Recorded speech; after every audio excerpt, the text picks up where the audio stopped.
The house you live in is the most political object in your life, not your ballot, not your passport, the building. Because where you live, whether you own it or rent it, or are stuck in your childhood bedroom at 31 pretending you're fine, determines your financial trajectory, your social mobility, your proximity to good schools and jobs and green space, and your exposure to the single largest wealth transfer mechanism in modern Western economies. Housing is the game, and most people are playing it with rules they didn't write and odds they didn't set. This is every level of the housing market. From the renter watching prices move on Rightmove or Zillow from a safe emotional distance, all the way to the person who owns enough of it that the market moving is something that happens to other people. Let's go. Level 1, the renter. You pay someone else's mortgage every month and you know it and they know it, and the law has decided this arrangement is fine. The average UK renter now spends 38% of their take-home income on rent. In London, that number climbs past 50% for a significant portion of the renting population. In major American cities, the situation is similar. The rule of thumb that responsible financial planning used to recommend, spend no more than 30% of income on housing, has become a historical artifact in most major urban centers, a benchmark from a different era when the relationship between wages and property costs was less structurally broken. Your landlord raises the rent at the end of the tenancy. Not because they are a villain, though some of them are. Because they have a mortgage on the property and the mortgage rate went up and the sums require the rent to go up, and the market will bear it because the supply of rental properties relative to demand means you have limited negotiating position. You look at alternatives. The alternatives are equally expensive or further away or both. You renew. The rent is 4% higher than last year. Last year it was 6% higher than the year before. The security deposit is sitting in a government scheme you cannot access. The furniture is not yours. The walls are a shade of white you did not choose. You cannot hang anything without documented permission, and the documentation lives in a folder on your phone next to screenshots of the deposit payment and the initial inventory check and the email where you told the landlord about the boiler 3 weeks ago and they haven't replied. You are not building equity. You are building your landlord's equity. Every month, on time, with nothing to show for it except the right to remain conditionally in someone else's asset until they decide otherwise. This is where most people in the housing market are right now. It is not a comfortable place to be. It is also not a permanent state for everyone who is in it, although it is becoming a permanent state for a growing number of people for whom the exit conditions, specifically the deposit and the qualifying mortgage, are not approaching on any visible timeline. Level 2, the bank of mom and dad. The average deposit for a first-time buyer in the UK is currently around £57,000. In London, it is significantly higher. The average UK salary is approximately £35,000. The maths of those two numbers, the gap between what you can save on a typical income and what you need to enter the market, is the maths that has made parental assistance the de facto requirement for first-time buyers in expensive markets, rather than the privilege it used to be. Your parents help. Not every parent can help. The ones who can are the ones who bought their own homes in the 80s or 90s when prices were a fraction of current values, who have accumulated equity over decades simply by remaining in the houses they bought, and who can now access some of that equity in the form of gifted deposits or guarantor arrangements, or simply writing you a check that makes the numbers work. The transfer of this money is, in economic terms, a direct transmission of the housing wealth accumulation of one generation to the purchasing capacity of the next.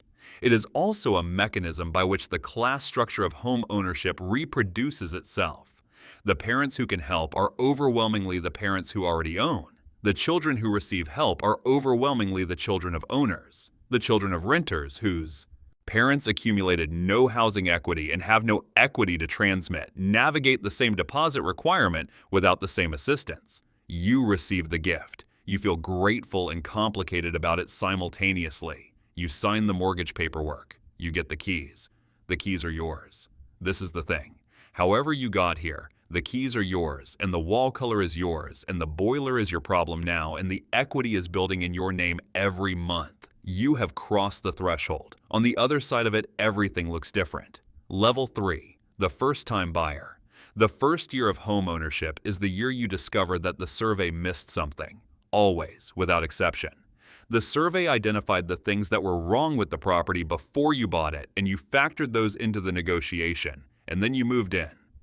And within 6 months, you found the thing the survey didn't identify, which is the thing that now costs £4,000 and represents £4,000 that does not exist in any budget you made, because all the budgets went toward the deposit and the stamp duty and the solicitor and the removals and the 12 things you needed to buy for a house that were provided by your landlord in the rental and are not provided by yourself in your own home because yourself is the landlord now.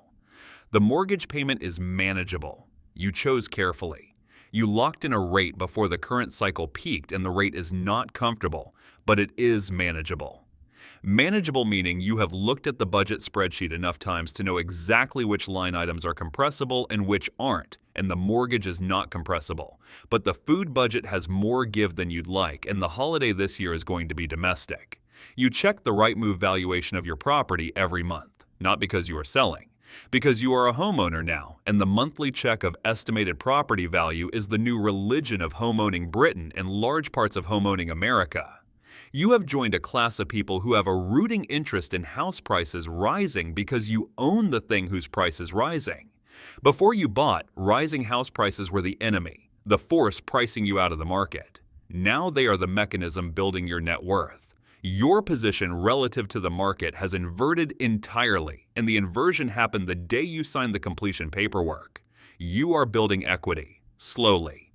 Each monthly payment is partly interest, which is money that goes to the bank and does nothing for your net worth, and partly principal, which reduces the debt and increases your ownership stake.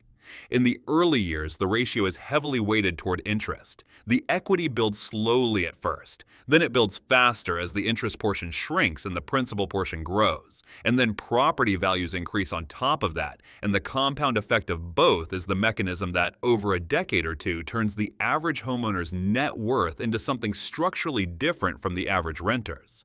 The property is yours. The walls are yours. You paint the bedroom a color you chose, and you stand in the finished room with paint on your hands, and you feel something specific and real. Level 4, the Remortgager. 5 years in, the fixed rate is ending. The bank writes to you. The letter contains a new rate that is higher than the one you have been on and an invitation to remortgage either with them or with a competitor. You spend 2 weekends on comparison websites and on the phone with a broker and doing calculations on spreadsheets that your first-time buyer self would not have been able to follow. You have become fluent in a financial language that did not exist in your life before you owned property. LTV, loan to value. The ratio of what you owe to what the property is worth. Your LTV has changed significantly since you bought. The property has gone up in value. The debt has gone down.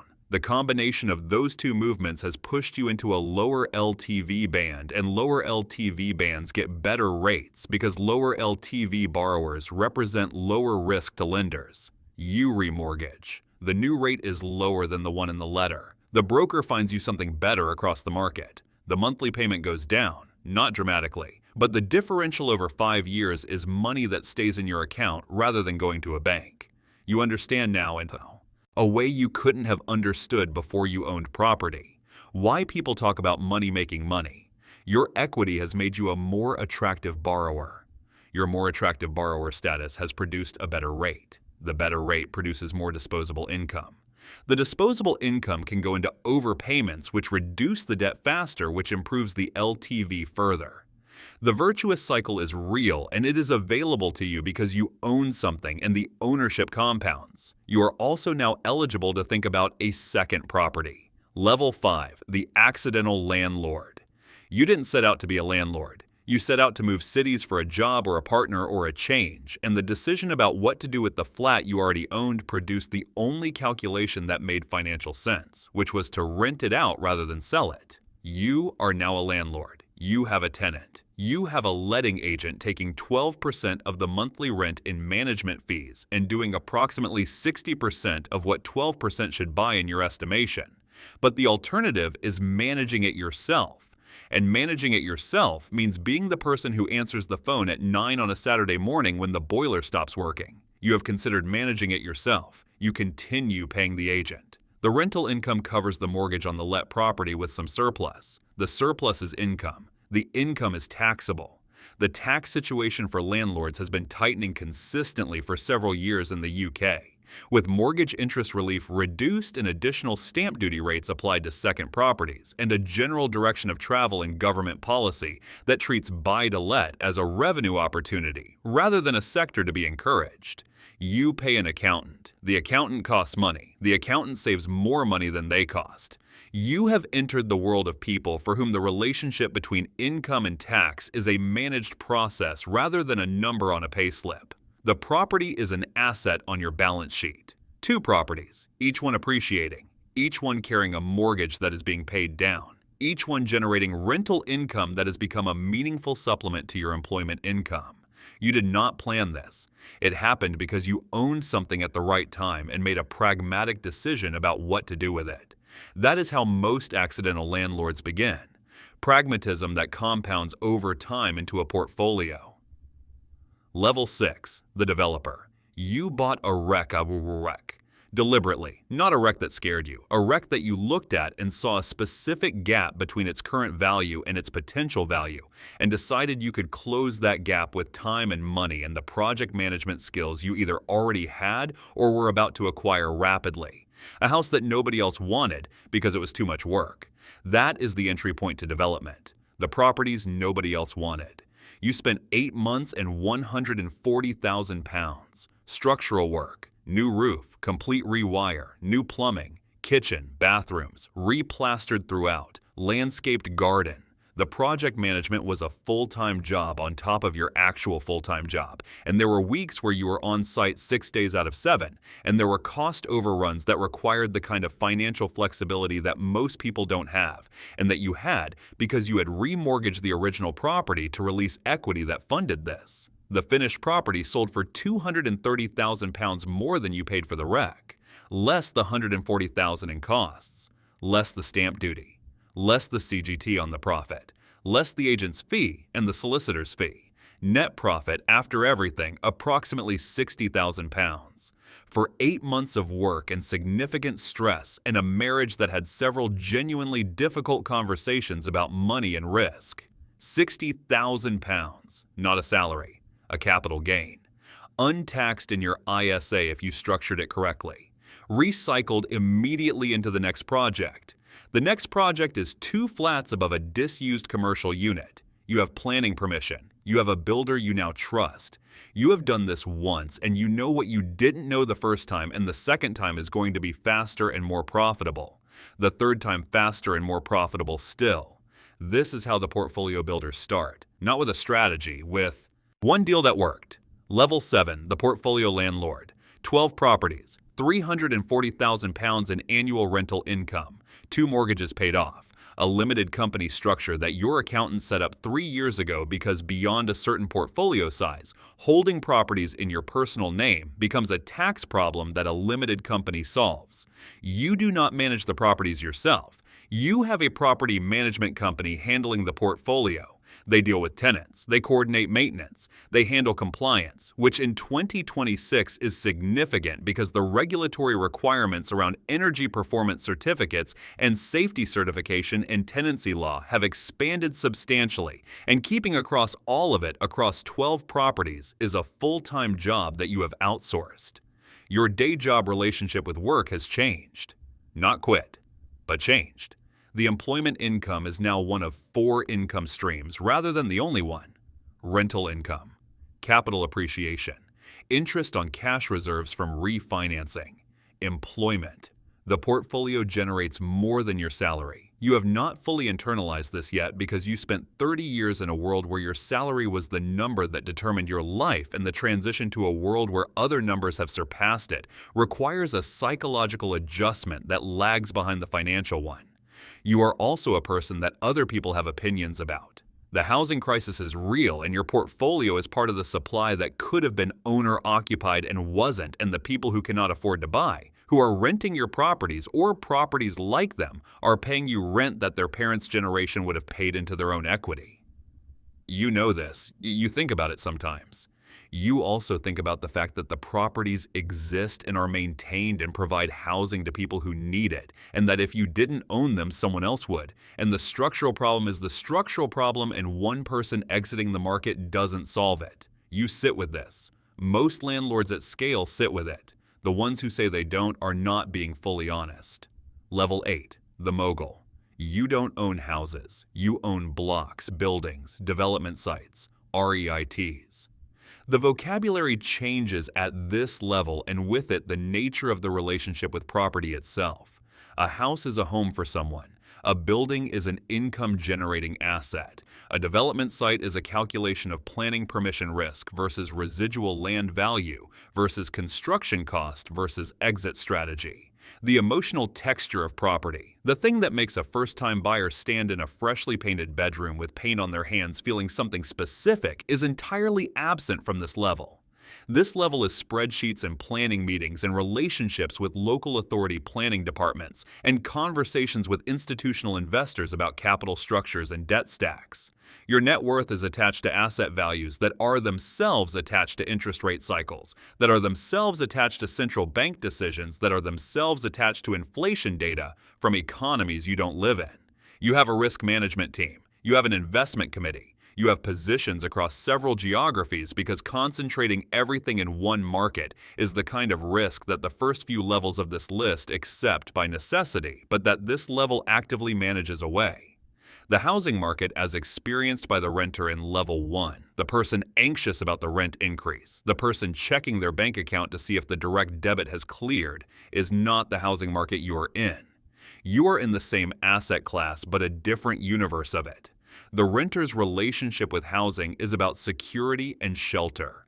Yours is about yield compression and cap rates and planning gain and the residential land market's response to interest rate movements. You are also the reason the conversation about housing never ends and never resolves, because the housing market at your level is a financial market, and financial markets respond to investment logic, and investment logic does not automatically produce the supply of homes at the price points where the level 1 renter needs them.